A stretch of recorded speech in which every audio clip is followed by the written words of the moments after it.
Welcome back to Through the Wire podcast. I'm your host, Luke Spader. I'm Logan Fye. I'm Ryan Kelly. I'm Hunter Veylupek.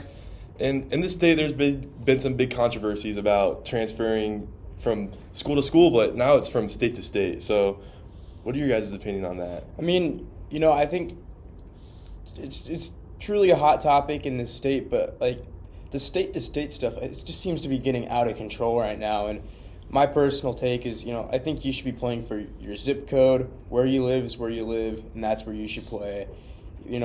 High school football, call me the conservative high school football here, but like I think it should be your neighborhood squad playing against your other neighborhood squad, and like those neighborhood rivalries should stay how they are, kind of like West Side Creighton Prep. It should be those guys from the West Side team and those guys from the Creighton Prep team playing each other in that, rivalry game or, just whatever game it is. It doesn't feel pure anymore or like what it once was.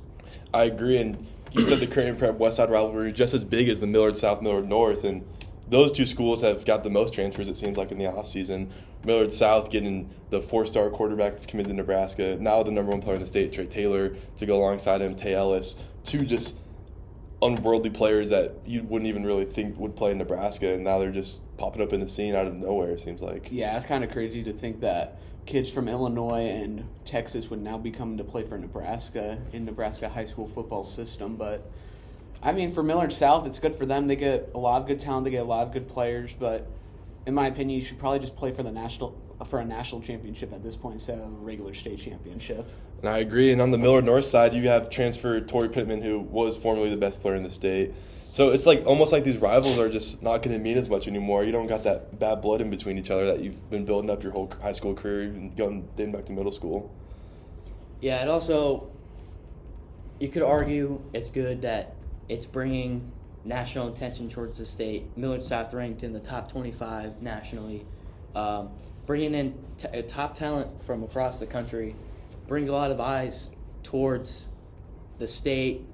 But the problem is, it doesn't really matter if every game is going to be 100-0, and those guys aren't even going to play past halftime. Kind of going off that a little bit, I feel like, is the state benefiting more than like the actual players from this? Like, Nebraska's getting in that spotlight, but what matters more is like, having good high school football that, is pure, it's fun for the kids. And like you think about those like the Benson, the Omaha Northwest, and some of those teams that just struggle a bit more in their schedules and can't get, good players. And they're just having trouble with that development. Like you think about them in this kind of situation, and they're the ones that aren't going to be benefiting from it at all. Yeah, and I agree with that completely. The only teams that can really compete with them is just going to be West Side, and that's kind of how it should be always. West Side's a prominent football program, of course, but even then I think we're still going to get blown out. Like state championship, they have that 5-star at Tamala, and Trey Taylor is it's another 5-star. It's coming back to back to back. And, they transferred because they're Nebraska commits, and me as a Nebraska fan, you kind of burns less, but as going to West Side, it's kind of going to suck. Your team's not going to be guaranteed a state championship nowadays. Yeah, and you look at like that new, playoff rule that they implemented this year that will go into effect next year with no district play. It might even that playing field a bit more, but I mean, it still is not really that beneficial for West Side specifically, because you're still going to have to play that Millard South team, which it might get, a lower ranked team into the state tournament or into the state championship, but like a West Side team that's trying to be competitive with that, it might not benefit us. It just depends on how the schedule rolls out and what happens in the actual games themselves. But still, Yeah, it'll be those districts are at least going to give West Side a little bit of a shot with lower tier teams like a Benson and a Buena Vista playing those bottom tier teams, and then the top tier teams like a Millard Southwest Side playing those top tier teams. So it'll even out the playing field for the entire state, but Millard South may just be on a top tier of their own. Yeah, I really think they're on their own level. It hasn't quite hit the basketball scene yet, but you do see it around the state with some transfers. It's kind of guys coming down from Class B, coming up to Class A. You see it everywhere. I think, talk about basketball, West Side basketball is just such a pure team as itself. Yep. Pretty much an entirely homegrown roster.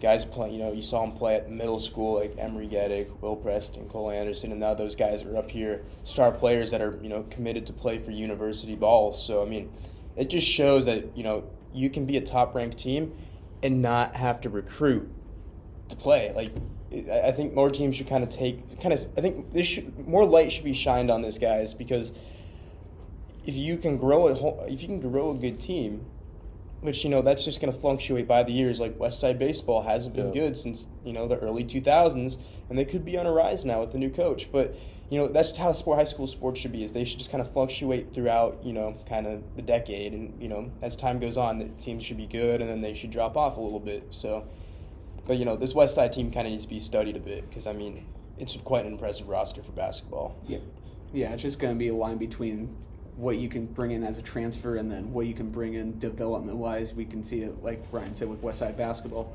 They have a lot of homegrown talent like Emery Geddick. They only have one transfer in Monte Brown, which he started freshman year at Westside High School. So, an interesting case there. Interesting case there, but you could see other teams that can bring in a couple transfers a year, and they'll be in their starting lineup immediately. But you see Westside with some outgoing transfers like Lee Robinson, and they can bring in homegrown talent like Monte Brown and Jack Hawkins. And it's kind of like a trend throughout Westside sports. Like, you have your homegrown guys. We're definitely the best developmental school in the state. It helps that we have the best facilities, but best coaches too also. But almost every star player has been here. Like baseball, Marcus Chandler, 4-star, committed to K-State, one of the best players in the state. He's been to Westside forever, into the elementary schools. I mean, you look at Emery Geddick, probably best player on the basketball team right now.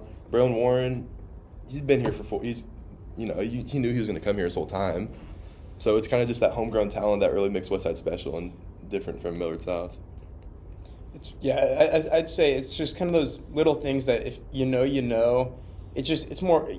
makes you feel a bit better about your team. And when you see like that Millard South football team or another team that's just really dominating, that has a lot of transfers, it just kind of makes you appreciate what the team has done here at Westside and what the program has really just done. Because like these kids, like the guys on our basketball team, they're not going to 2 or 3 different high schools just to play ball. Like that's very detrimental to your report card and your GPA and all the academic side of it, which they're still student athletes. Yep. And I kind of think Westside's been good at football for so long, and I think sometimes these guys are just getting tired of seeing Westside win, so that kind of goes hand in hand with why Millard South just... Yeah, definitely. Millard South kind of had to struggle beat Westside for a couple of years. They couldn't really get it done. Millard South's turned out to kind of put the belt down. Yeah. I mean... But, that kind of goes into the ethical question. Like, what do you guys think? Luke, you already kind of agreed with me on the stance, but, Hunt and Logan, what's your guys' official stances on, this, transfers that are kind of happening just kind of rapid-firely and kind of spontaneously like they are? I'm pretty chill with the transfers. I get that you want to win state championships. You can bring in talent from outside the state, but you got to at least have a couple of national teams on your schedule, because you've seen these top-tier teams from California, Nevada, Texas, like Modern Day and St. John Bosco, that play for national championships instead of their regular state championships. So if you're going to do this and bring in national transfer guys from Illinois, Texas, from all over the country, at least put a couple of national games on your schedule. Travel outside the state of Nebraska a little bit. Yeah, you're getting those national players. You got to play national schedule. Yeah, Millard South, they've done a good job at that. They went to Vegas last year, right? Yeah. And they've been to Arizona, but they do schedule out of state games. But I think it takes away the opportunities of players that have grown up there. You bring in some highly touted 4-star, whatever, to come in, take his spot. He doesn't have an opportunity anymore. But I think it's good that it brings more attention to the state, but also I don't agree with super teams. I think it's not good that we have teams winning 70-0. It just strips the competition away, really. Yeah. To combat that, Logan, some of those prime Westside teams were doing that. 70. Oh, yeah. Well, yeah. 2023 Westside was a force to be reckoned with. We did have Rezak at quarterback. Which was homegrown talent. Yeah, I think every starter played college Ryan. ball. Yeah. A good portion of that roster did go on. Yeah, the good thing about Millard South's team this year, most of them were homegrown talent, like Isaac Jensen. Yep. And they had a really good job. They had a really nice thing building their roster over the past couple of years. They took 2023 Westside down to the wire when they were only sophomores, and then that translated really well in Jet Tamala junior and senior year when they won those state championships. You also talk about the logistics about it though, or the ethical. Is it like money for what's kind of there's got to be something happening behind the scenes because they're living. The guys are living in Lincoln. The school's in Miller. That's a 50-minute drive every day to school.